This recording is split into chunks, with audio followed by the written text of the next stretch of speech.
If he thinks that something can work, he ensures that his team will go on with it. And of course, there are times where this leads to a bit of questionable results, but of course, when the whole team is united, when the coach understands that his players has his back, that is where the team can shine the most. And just like that, ladies and gentlemen, we're back to the drafting phase, the banning phase for game number 1. It's RRQ Hoshi. They're the home team on the blue side, on the play. They get the pick. First up, banning out the Kaja, the Benedetta, and the Eve, while Blacks International answers back. They got the 2 picks on the red side, banning out the 1-1 and the Franco. I think wide open right here. Carry is wide open. There's also that blue potential pick. I feel like some of the teams have already started to realize that, yes, carry is a must pick, a must ban, but there are counters. Like, for example, the Harry, for example, the Lunox. Right now, Blacklist International, there's some MCQ that they need to solve. Ooh, I mean, I'm wondering if you're going to see something crazy. We already mentioned earlier, both these teams have signature heroes, signature playstyles, but as Jace was mentioning, the longer this tournament is going on, the more it seems like flexibility becomes key. And now with all these strong quote-unquote heroes banned away, are we going to see something unusual, or are we going to see the classic power picks, considering that this is only game number 1, and as the first pick is going to be that Joy? That's a hero that rarely comes through, right? Usually you see it banned, and just in the recent days of the knockout stage is when Joy started to run rampant. Literally, when you watch the hero, right? Mostly in the XP lane, but the answer by Blacks International, they put Haji, the KDA machine, on the Farsa, again, setting up that box in the absence of the Eve, and then they pick up the glue. So there's a good amount of dive and just blocking potential for that box that they want in the team fights. I think it's instead of the box, it's like a circle, Leo, right? But apart from that, I am actually very surprised that RRQ did not prioritize the glue. It's mostly going in for the Joy. Now, I think we're starting to see some of the pro players starting to realize that, hey, the Joy is kind of melting on the XP lane. But of course, I think currently we're not too sure whether this Joy will be going into the jungle or Joy going into the EXP lane. Hopefully it's R7 that will be playing it. Now as the pick phase counts down, we need to see which is the best in slot for them. So it is an Albert on the Fanny and the Hilda. It's a Fanny and a Hilda and a Joy. That is a lot of early game pressure. Considering RRQ, if they want to go and start snowballing, this is a composition that can work. We talked a bit about that glue, as well as the Joy and the possibility of flexing it around, and there's still chances available here, but for Blacklist, that is that signature asset showing up in the first game of the match. Usually, for Blacklist International, this is where you start seeing the Estes, at least in their previous performances here at M4. They're so gung-ho and ready to just pick the Estes right when they're ready, and they're so decisive about it this time around. And I like it. This is a growth for the world champions because, again, they needed to grow in the past 3 months given how much of a struggle they had in recent international championships. I'm talking about IESF Bali. I'm talking about MPLI. So now they're trying to redeem themselves. Definitely redemption is the king here. Well, queen here, mind you. But from the other side, oh my goodness, you know, going in the Estes, you're expecting Y to go for this very tanky frontline. It's up to RRQ to realize it. Ban away the Barats, ban away the Fredrin. I think these are the top bans from the side of RRQ. But Blacklist bans away the Kadita. They ban away the Kadita, understanding that they are susceptible to just getting combo, getting dove in the back line. And honestly, it does seem like RRQ has so much aggression already available. The last thing the Blacklist wants is to deal with a very elusive roamer or mid lane like the Kadita.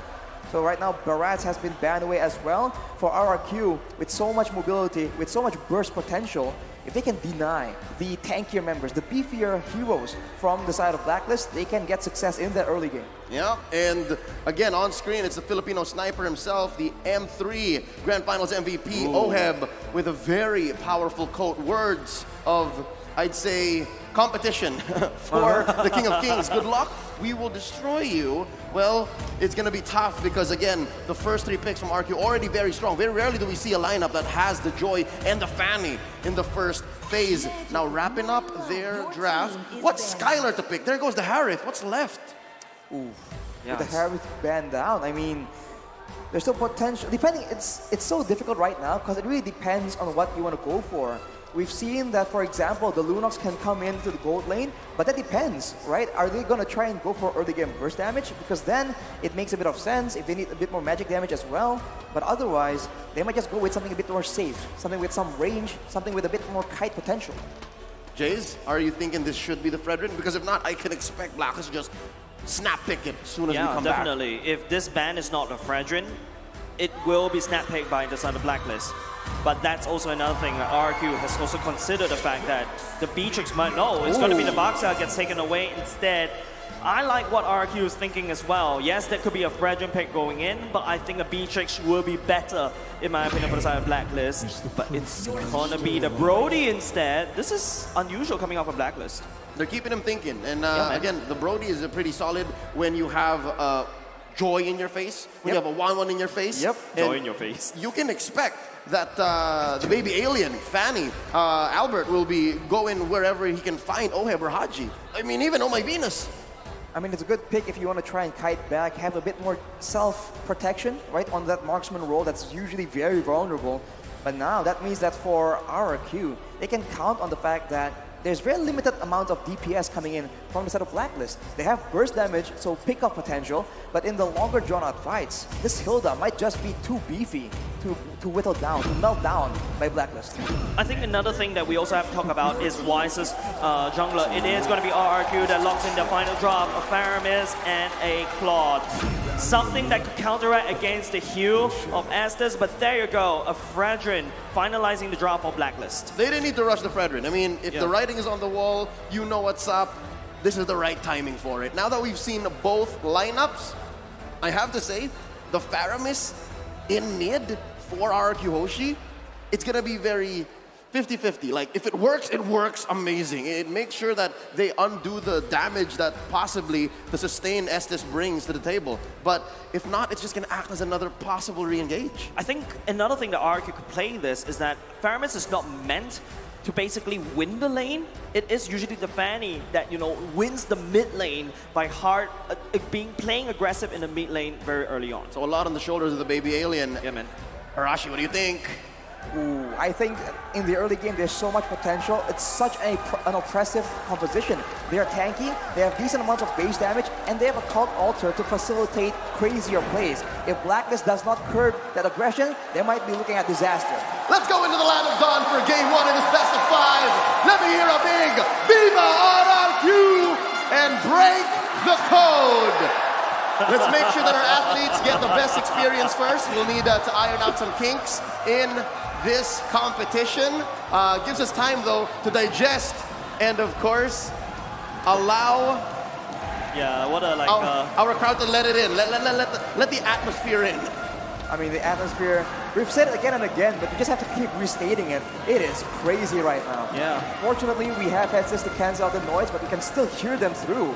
It's kind of ridiculous. I can only imagine what it's like for our players. And again, that's why folks at home, and again, everyone here in the stadium, we want to make sure that they have the best experience, all the decisions that they make, all the equipment, and all the things that they need to be able to compete at the highest level are set for them, and that's why we need to wait just a little bit more. Jace, talk to me more about how maybe it's on the Fanny this time to help win that mid lane, because that's a main artery. What's that going to mean for Blacklist International if it does work out? So I feel like right now Blacklist has to ask has to answer this question, right? Where is this Estes going to go? Are you going to protect the Brody, or are you going to protect that Farsa? Personally, I feel like Blacklist should prioritize protecting the Farsa, because I think the Feather Airstrike is a very big utility towards your early games. Whereas Brody, no offense to Oheb, right? His role is just to push down turrets, and Claude, on the other hand, doesn't have a lot of kill pressure. So maybe that's what Blacklist needs to go. However, from the side of RRQ, Fanny should attack that Farsa. And to make matters worse for Blacklist, they usually like to rely on the Farsa that is roaming by level 2, so just being a very consistent factor around the whole map. So if RRQ can shut down that lane, that's already one tool that Blacklist like to use, just denied from them. And from there on, that is where they can actually try and contest the other neutral objectives, because without mid pressure, and the Farsa cannot get into position to try and capitalize with that Feather Airstrike. And now that gives Blacklist a lot to think about, because we know that the KDA machine, Haji, is good at protecting himself. But when it comes down to, again, that gold lane, it's also very possible that Vin just pressures Oheb all the more. Clay can do the same, because again, I'm used to seeing Clay on heroes like Savior, on heroes with huge range like the Eve. But now, he needs to get in your face a little bit more. So with that being said, I'm guessing even RRQ might be trying out something new here, being a little more aggressive than we're used to. I think aggression is the key right here. If you take a look at RRQ's side of the drop, right, their roster, except for the Hilda, there's not a lot of hard CCs. The Glue will technically have a CCs, no doubt. The Farsa has a lot of CCs. As this massive slow, there's a stun in the Brody, there's also a taunt in the Fredrin too.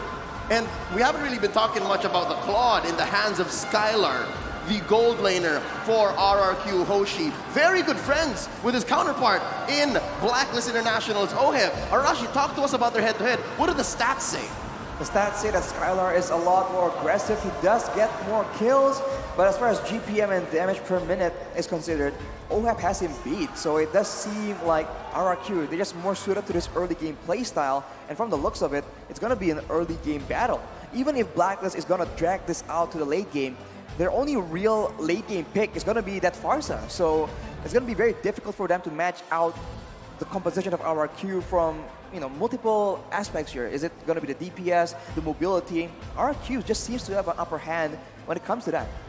I feel like, Arashi, this is the stats that I like to see if this is my gold laner, right? I have a higher KDA, but with a lower GPM at a lower DPM. So basically, he is a lot more economical as compared to Oheb. This shows that Oheb needs more time to grow to output lesser KDA as compared to Skylar. So I think in this player head-to-head, I'm leaning towards Skylar. And Skylar on the hero like Claude allows for that. Yeah. It's faster rotation compared to the Brody. It's much easier for him to be part of fights, as he should be, because again, we're expecting Albert on that Fanny to cut straight through. And I believe, again, ladies and gentlemen, we're mere moments away from getting back into the action. And I'd like to thank everyone, terima kasih semua, for everyone here in Tennis Indoor Senayan for being patient with us. Because again, just as like everyone, even those watching at home, we want to see this bout. We want to see this maybe go all the way.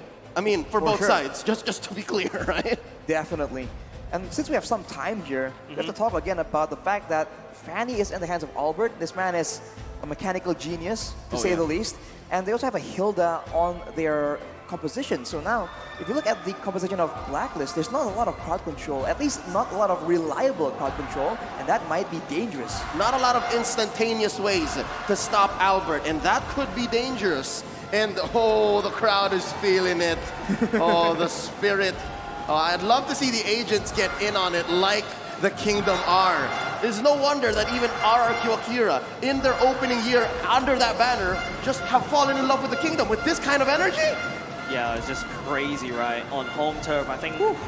Well, you could argue that there's a lot of pressure on Blacklist International as the defending champions. Yes. But there's also, I would say, an equal amount of pressure for RRQ themselves. Can you imagine RRQ losing to Blacklist in the home turf? Whoa. Let's not go there, but yes. Relax, Jace, relax. Because back home, it's Blacklist who actually has this kind of reception when we play in the MPL, right? So now the shoe's on the other foot. Let's next talk about the roamers. Let's talk about Vin. Let's talk about the Queen. Oh, my Venus. I didn't expect Oh My Venus to have such a high KDA.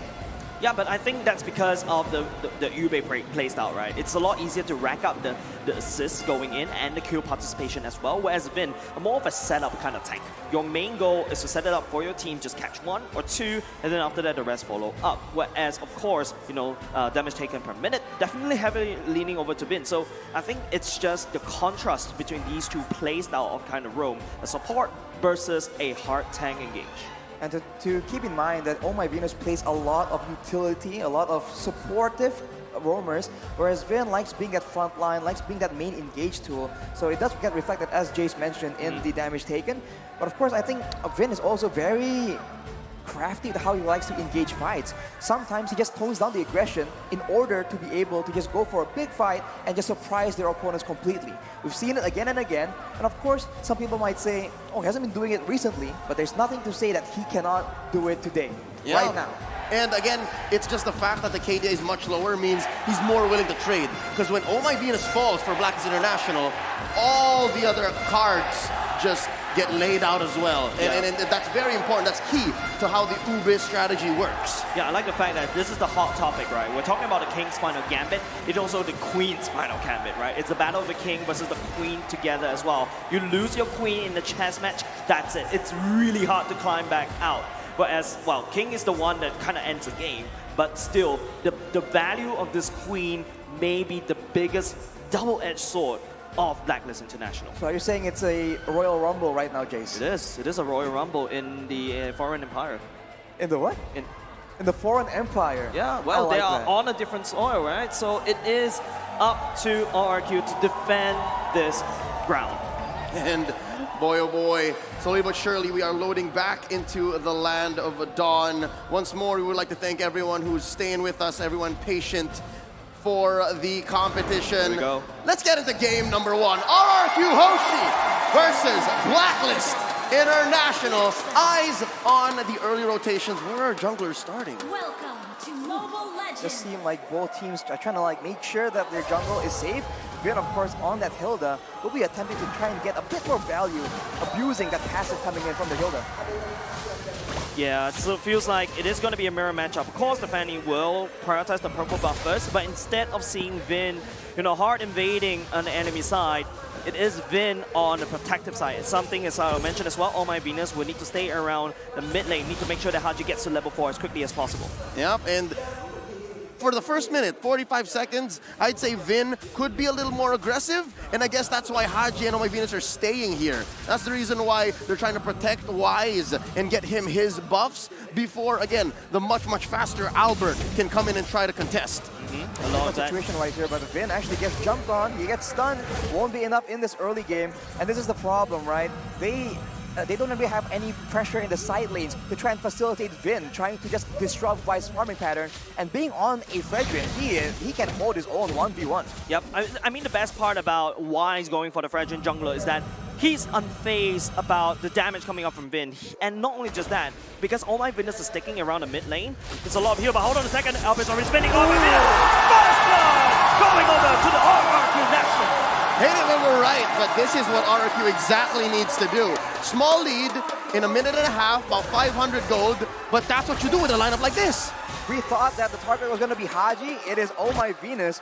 Bursted even through the ages. That is unreal. Early game damage coming in from RRQ. It's not even level 4. Yep, something to note, we didn't see this in the prep or the draft going into this. A battle spell we rarely see in game, at least in the professional scene. Yes, indeed, folks, that is Oh My Venus on the Aegis. Oh, something down bottom here. I feel like it's just about Aegis, making sure that if Oh My Venus is able to survive even longer to sustain against the burst damage coming up from Albert, so that he could just spread out the heals. But something very interesting is when Oh My Venus is the one that lost his life first. Haji only gets hit level 4 at the same time. A lot of pressure coming in, Albert coming to the spin, but he will not be able to find anything as well. And we'll pause the split for now, it's coming in, possessing Vin for now, on the middle, but here comes the call at the same time. Haji in the back line, running out of the air strike, but will be able to push Vin out of their jungle. Oh, that's a 1 for none. And that's RRQ with a man down. They're pushing Clay away as they start this first turtle. Yes, Edward. Oh no, he's actually putting a lot of pressure against Albert, but Albert's actually spinning around. Look at the... oh no, Edward just managed to push Albert away, giving Wise that turtle. That is absolutely fantastic. RRQ is going to get something back. Edward is the main target here. Edward! Going for the kill. Edward to secure it. And it's still over. Both teams duking it out. And they're duking it out. It is all going. Oh no, Albert, he got stunned right inside the turret, inside the brush as well, but he's able to cable away. Blacklist International destabilized, but RRQ on the other hand, they're not taking prisoners. Ooh, it's just a tough situation right here, and Albert is the one that needs to back off. Feather airstrike. Both trading, but Feather airstrike will not be able to make a big difference. And I think Wise actually stole the orange. Yes, he did. Looking at the board here, Blacklist have gotten a small lead. Again, 3 minutes and a half. We're about a minute and 15 from that next turtle. Again, let's talk about the emblems here, because again, even the battle spells have gotten already pretty tricky. Rashi, talk us through. I mean, look at all that movement speed being prioritized. Rotations, rotations, rotations. That is what both these teams like to use to get an advantage. And unfortunately for RRQ, early on in this game, I don't think the Faramis Cult Altar can give you that much value because you don't have the same amount of damage that you can dish back out. Whereas for Blacklist, having Haji on that Farsa just allows them to just destroy RRQ when they're clumping up in the jungle earlier. So they need to wait for a bit more power spikes to ensure that aside from having a second life, they have the damage to back it up as well. Yeah, and already it looks like RRQ are off tempo. It seems like Blacklist's response to this hyper aggression in mid has found its match. Wise gets pulled very precariously because again, bigger presence from RRQ here in the mid, but Turtle is spawning in the top side. Oheb pops a torn apart memory. Oh, I'm loving Blacklist positioning right now. I love Oh My Venus positioning. In fact, being in the mid lane means that you could actually rotate all the way up top, all the way up mid, all the way bottom. In fact, even the jungle, this global map presence of Oh My Venus is there. Even with Albert's Fanny, wasn't able to match. This is why it's just so difficult. RRQ, they want to go for pickoffs, they want to abuse Albert on that Fanny with that early game damage, but when Blacklist clump together, fight together as a team, they have the Faramis as a quote-unquote counter, but it's not working right now. The Fed Air Strike will be able to land on Albert as well. Albert will be able to cable all the way out back to safety, but that is a very low jungler. Albert needs to go back and reset. Blacklist, they have total control for now. Oh, they go ahead and start it. R7. It's only R7 first to the scene. R7 dipping and zapping around. Skylar coming in, but it's going to be R7 and takes down the innovative sniper. And only just that. Wise will be there to go down the damage to go over the turtle. Wise going there, still will be able to turn Vin. Vin will also fall in the hands of Wise for now, but R7 look at this joy. Super annoying. And Haji, Gabriel Machine will also fall. Edward right now trying to delay, trying to actually put out some damage, but look at Skylar is actually pushing down the turret at the same time. Clay already here, but Edward possesses R7 right there. But what are you going to do? There's a Skylar right there, right ready for you to pop. Edward, I'm a little bit afraid of you. You have to run away, my boy. But Edward, turn it around. R7, oh my God, so much time bought by Edward. A long-form trade there by Agent Zero, buying time, buying map space for Blacklist International, keeping that fumble in, I guess, recoverable space, and they push down bottom. Arashi, how did Blacklist recover? They were just able to actually buy so much time in that fight, and their members were able to come back from the fight despite being taken out earlier on due to the big combo from RRQ. This is what RRQ needs to be very careful about. They have a lot of damage, but they need to make sure that they do not allow Blacklist to have multiple rotations of their ultimates. Vin managed to catch Oh My Venus, heads up on the ultimate for now. It's going to be Oh My Venus again. She's going to go over, but here comes Albert for the assassination. He finds the Queen, and will be able to zip and zap out of the way. RRQ on the roll right here in the KDA. Arashi, that's Oh My Venus' third death away. V-Wise, of course. If you take down V-Wise, is going to respond.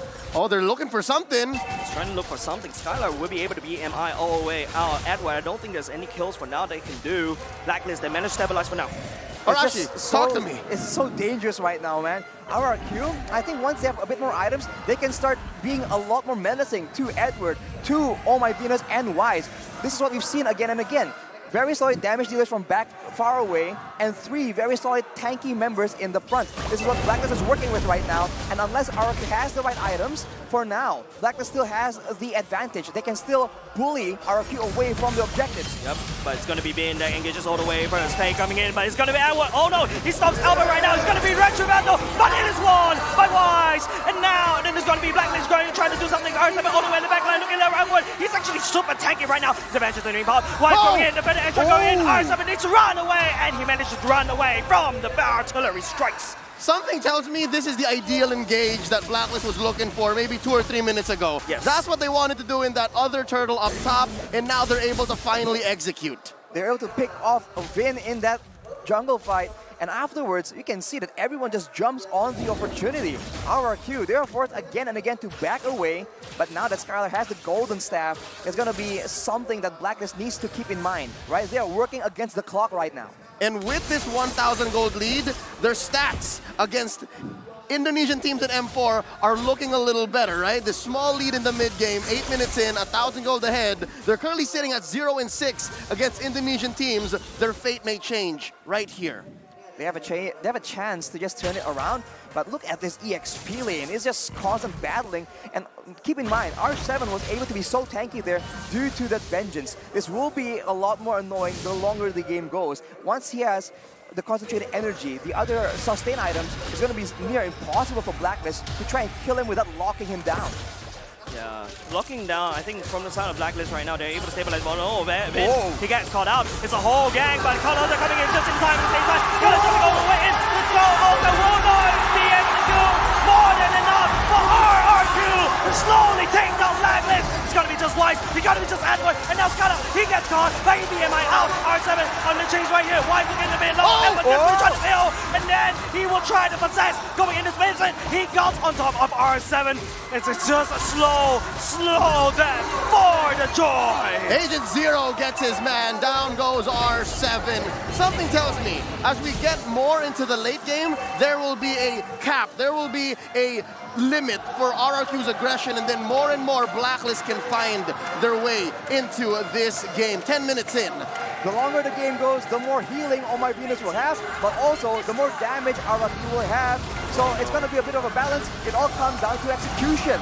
That blazing duet was just so devastating, and if Blacklist keep coming together, that's dangerous. Albert coming in, would not be able to do the retro battle. Albert needs to tap out for now. It's going to be Blacklist going to be engaging on top of RRQ for now. It's going to be Vin, and first of all, the Haji. The heal coming in, managed to sustain for Blacklist to fight. Down goes the M-Series all-timer who hit his 500th assist in the M-Series overall. Vin sitting at 0, 5, and 5. The Hilda's doing its work, right? Looking at its items, he has physical defense in the Antiquitas. He's building up towards magic defense. But I gotta say, against Blacks International, you're really only building against OHEB for physical. What's going on here?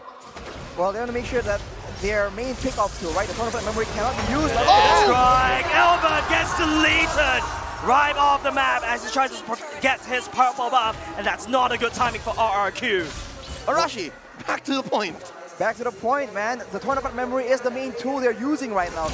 Yes, the better S-Rank is going to be difficult to deal with, but R7 now trying to deal with the whole team of Blacklist alone. Yeah, but not only just that, it's going to get denied by the Oh My Venus actually here, but the Early Vengeance actually trying to next shot. Hey, coming in with the call, making sure that the Joy stays alive just a little bit. Vin, he finds the back line, and he wipes out Haji at the same time. There'll be the trade for R7, but Oh My Venus, the damage starting to come for RRQ. Blacklist is trying to crack the bottom lane open. Oh, they pull that way! No. And the split comes in right on time. The baby alien has to respond to the lane up top, and just like that, 11 and a half minutes in, 5K gold lead, Blacks International turning the map red. It's such a chaotic game, but at the end of the day, Blacklist are the ones with the map pressure advantage.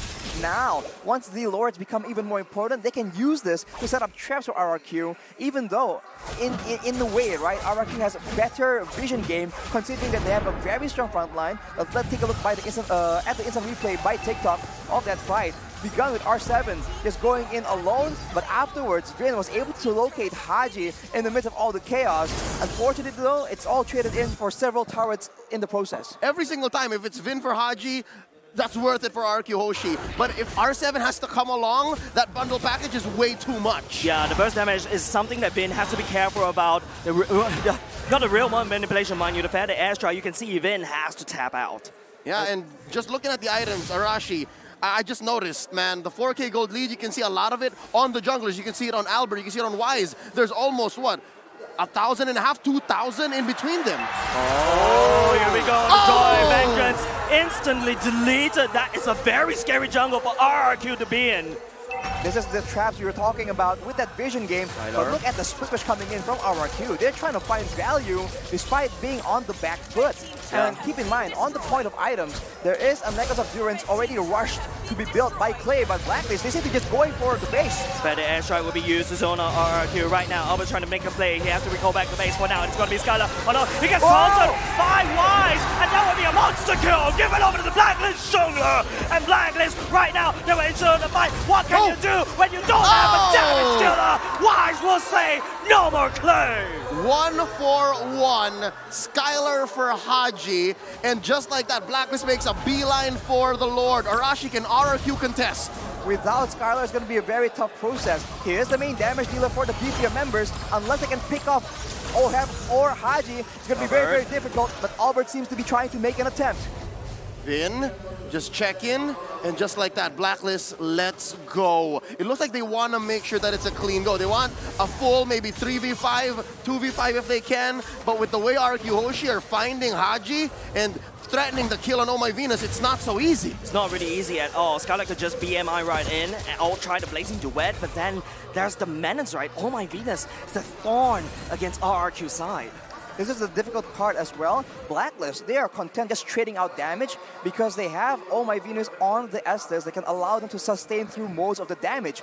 The same thing cannot be said for RRQ, who have to rely on a Cult Altar, right? A more decisive use of an ultimate to try and gain advantage. Vin can sustain with the shield and the healing coming in from the passive, but it's 1 compared to 5, and for Blacklist right now, they have all the map pressure in the world to work with as well, but right now, Albert is the one that's far away from this Lord. They might just rush it. Different Astra going in at the same time. It's going to be the Lord that will be forgotten by the both of these two teams. The call already committed, but that's the damage coming off from Clay. And R7 will be able to find the backline. Will be zoning everything away. Weiss will be down. Oh, trying to actually do something, but he won't be able to do anything for now. R7 trying to tip his hand. The ultimate was already activated, but now Albert is coming for the assassination.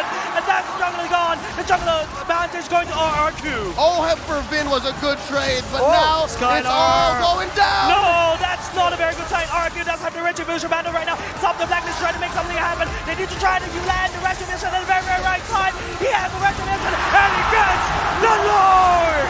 The baby alien scores it, and you hear the kingdom roar. RRQ running away. Edward and Oh My Venus trying to look at least for a trade on the map. Blacklist still with a small lead, but RRQ Hoshi scores a Luminous Lord. They have caught up, and man, the building literally was shaking at that Lord take. That was way too close for comfort, and now Blacklist make a play for the purple. It does seem like Clay will be able to secure that buff, but now we have a bit of downtime, and let's talk a bit of the items yet again. Glowing Wands have been purchased by the side of RRQ, knowing that there's just way too many big dudes on the side of Blacklist International. But on the other hand, look at Haji. That's a lot of burst damage, Divine Glaive as well, and with the truncheon, there's a potential for an outplay to happen here. RRQ need to be very careful in calculating how long the cooldown is on that item. Oh, I think they have eyes on where Edward is. Haji pops a Feathered Air Strike, pushing away Vin. And this is what's so hard when you're Blacks International, right? You have to manage the waves because Albert's much, much faster than a majority of you. And then now you have to play honest. So far, Blacklist International have kept a small lead, but now RRQ Hoshi, they've done so well to recover. The map is blue. I think it's the other way around. It's RRQ that's a little bit behind with the goalie. They actually slowly claw all the way back, but it's going to be R7 getting a bit of damage for here. Wise in the thick of things. It's going to be Oh My Venus slowly healing up Wise. Blacklist International, they defended their throne for now. This is the limitation of this team composition. Sure, it's a lot of damage. Sure, in a big fight, it has so much combo potential. But when you're up against a Barca, there is no high ground and there is no marksman to try and whittle down these turrets. So RRQ will be very, very reliant on winning fights with the Lord and then using the Lord to crack open the base of Blacklist. Now, knowing this, Blacklist can very easily adjust and look for traps, opportunities, and loopholes to try and punish RRQ. Wise playing with fire. R7 comes in. R7, Haji has to fly away, but it's going to be R7. Activated out in his way. He's all the way in the back line. He's launching alone. Clay managed to touch go out there just in time, but it's going to be Oh My Venus actually desperately healing. The fight is using the melee. Elvin fighting, but he gets haunted by Wise. Unstoppable, unkillable. Skylar has to step out. Haji managed to take down Elvin as well. Elvin is not going to allow her to run away. OM is there to slide down Clay. The only problem is they left that wave up top. But again, a man down is a man down. Albert, 30 seconds away from spawning. Can he make it to this Lord fight? Are they going to start it immediately? They can just go for it if they really want to try and deny Albert, but that's still a risky play against RRQ's composition right now. They seem to be going for that mid-base turret, but look at Clay looking for an opportunity. This might be disaster for them. Oheb going in. Clay was actually going to activate the Shadow Stampede just a little bit, try to zone it away, but Blacklist just needs to love to have that mid lane, and now RRQ's base cracked open. That's permanent damage in mid, something that RRQ constantly have to tend to, and that's what Blacklist is avoiding. That's why they sent Edward back home. That's why Haji's paying attention to top lane, and Lord is a clean 5v5.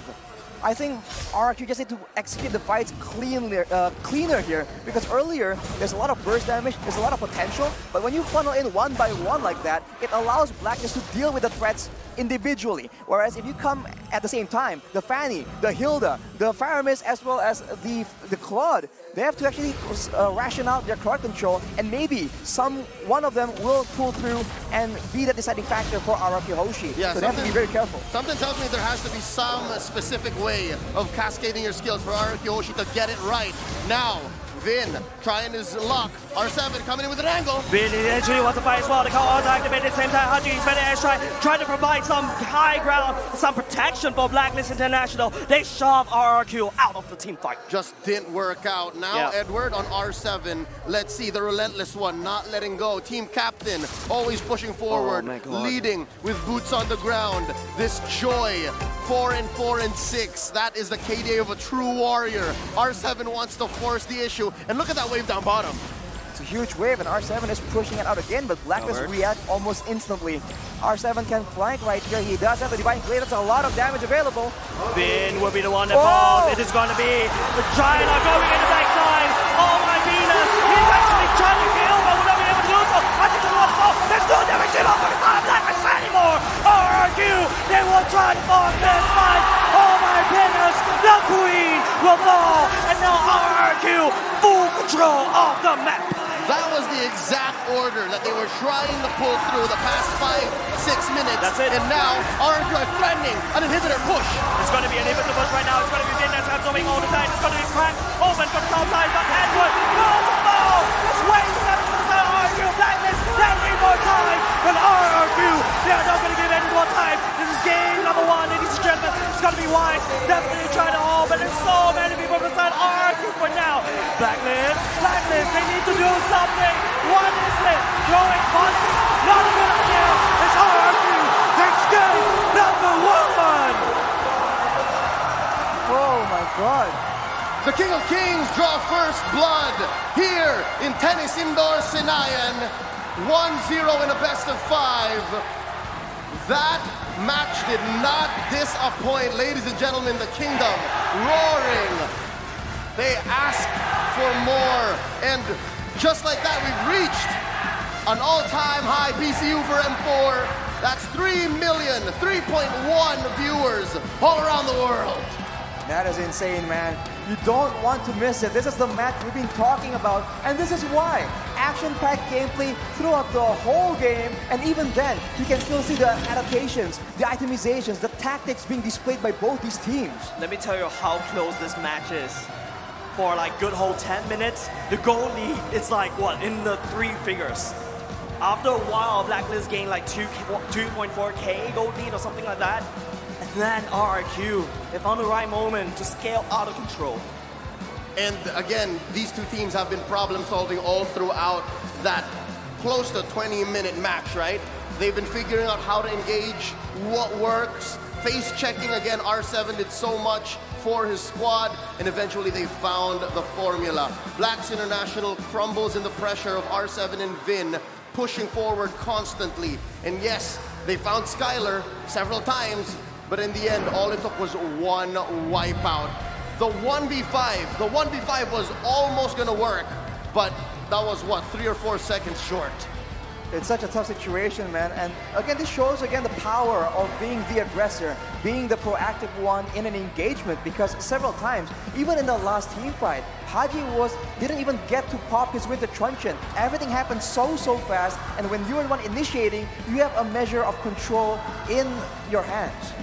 I hear you, Arashi, and the whole stadium hears ya, because they are thirsting for more. I'd wish we could just go ahead and start the game almost immediately, but our teams, Blacks International and RRQ Hoshi, have to go back, have to reset, and more is on the shoulders of Blacklist. They lost game 1. Let's talk about Battle Night, though. It goes live this January 21st. Expect loads of events and awards up for grabs in-game. First off, complete battle tasks in-game on January 21st to get a skin choice chest. You can choose the skin you like most from the chest. Aside from that, battle bonus awaits you on the same day. Play matches and you'll get team star protection for 3 matches. double star raising points, double protection points, double EXP, and double BP for 5 matches. We're not stopping there. Free access to all heroes and loads of epic skins will also be available that very same day. Save the date. Log into the game on January 21st. Enjoy the match and win tons of rewards. Let's all celebrate the M4 Championship together. Call your friends. Now, with that being said, I think it's gonna take very,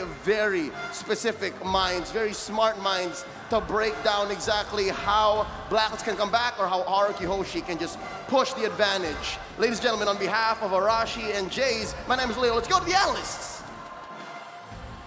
Thank you very much, casters, and 3.17 million viewers worldwide witness RRQ Hoshi drawing first blood against Blacklist International. Welcome to the analyst stand with me, Lapel, Naisu, Estrex, and gentlemen, let's start things off quick.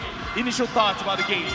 I mean, RQ brought a very scrappy guerrilla warfare type of style to that game, and today they were able to break the defense of Blacklist. I gotta say, man, that R7, amazing game. The Joy side lane with the Vengeance, really hard to deal with, and that's kind of the trend we've been seeing here, that teams that decide to place Joy in that side XP lane, and that was a question a lot of us had, where does she work best? Well, I feel like now you can say the XP lane. Yeah, talking about the Joy, let's look at atomization as well as the draft, because the draft is actually very interesting, where Blacklist International, the way that they drafted kind of counters what Albert wants to do. They're going to clump up, and Oh My Venus with the Aegis is preventing the burst. But RRQ, still one Trex. I mean, something to really point out here, Clay with a full damage build here. Not only that, R7 as well, building a decent amount of damage, even some penetration there. And I mean, this is the thing. They were able to just shred through that typical Blacklist bulkiness, and they were able to build this much damage because of Clay with that Cult Altar. It gave them just enough survivability to be able to last long against Wise and against Venus. I think just the fact that Albert, the way he played the Fanny here, he started off strong, built that momentum, and as the game went on, everybody else was doing for him, and Albert kind of just swept in and was able to capitalize on a lot of those kills, and kind of that was the trend for them. And at the same time, at some point, even though you have the Eztez, that signature pick there for Blacklist International, it just wasn't enough. And then there's so much chaos when you're talking about, I think they had, what, 2 sprints on the side for RRQ, and that was really hard because you saw that last team fight where things just kind of sandwiched in. Yeah, looking at the stats, we can definitely see in terms of team fights, Blacklist International actually did a lot because the carry Sandbag as well as the Forgotten One is for Blacklist. So my Venus 7 total assists, Wise 253,000 damage taken, and Ohab dealing 110,000. But looking at how it's been done, it looks like RRQ, they dealt enough damage to deal with whatever Blacklist has for them. I think something very important to point out here, though, is Skylar being the rich guy here. And in the beginning, we saw Albert, of course, popping off, right? But towards the end game, it started to shift to Blacklist, but eventually, Skylar comes online and is the determining factor in that final shred. And I mean, as a whole team, we saw the team fight participation. They all did a great job. Honestly, talking about Skylar as well, something we didn't talk about is the corrosion side on the Cloud. But before we talk about that, we gotta look at our MVP, where honestly, anyone from RRQ Hoshi deserves the most valuable player. But here, we gotta call for R7, the MVP with the EXP lane Joy. And talk to us, Naisu. What about his MVP performance? Again, man, this was a crucial component to their success because, like Trex mentioned, there was a point where Blacklist International had a great lead. I mean, they almost had a point where they could have marched into the base of RRQ here, but R7, the fact that he was able to create chaos in the back line of Blacklist International is really hard for them to deal with.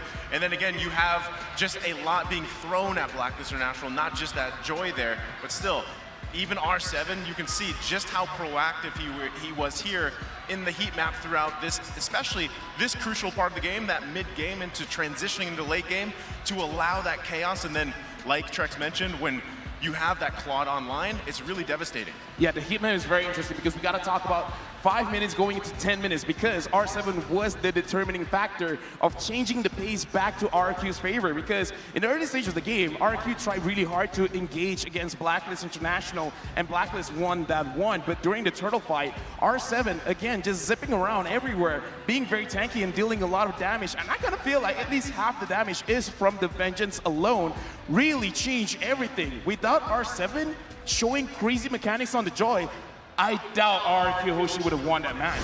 Yeah, I mean, I feel like every player just played it textbook, and from the beginning, this is about, what, 5 minutes in right here, we already see how R7 able to get into that back line, and if Albert can't finish it, R7 will, picking up that kill onto Oheb, another one goes on to Albert. I mean, all around able to spread that kill distribution and make sure everyone gets their items in. I mean, that's the thing we're seeing, right? There was a very tanky, sustainable lineup that Blacklist International had, and RRQ knew that. And as they transitioned into the game, it was like they were whittling down those health bars. They were getting through that armor, that kind of front line, and things just started to fall in place for them time after time. Looking at the highlight, I want everyone to pay attention because Blacklist International as well as RRQ Hoshi both had amazing drafts. And honestly, both drafts kind of counter each other. So in this best of 5, looks like what we got to look out for is definitely the execution because RRQ Hoshi should not win against Blacklist International lineup because they're denying the win condition from RRQ, and yet they played around it because, sure, you guys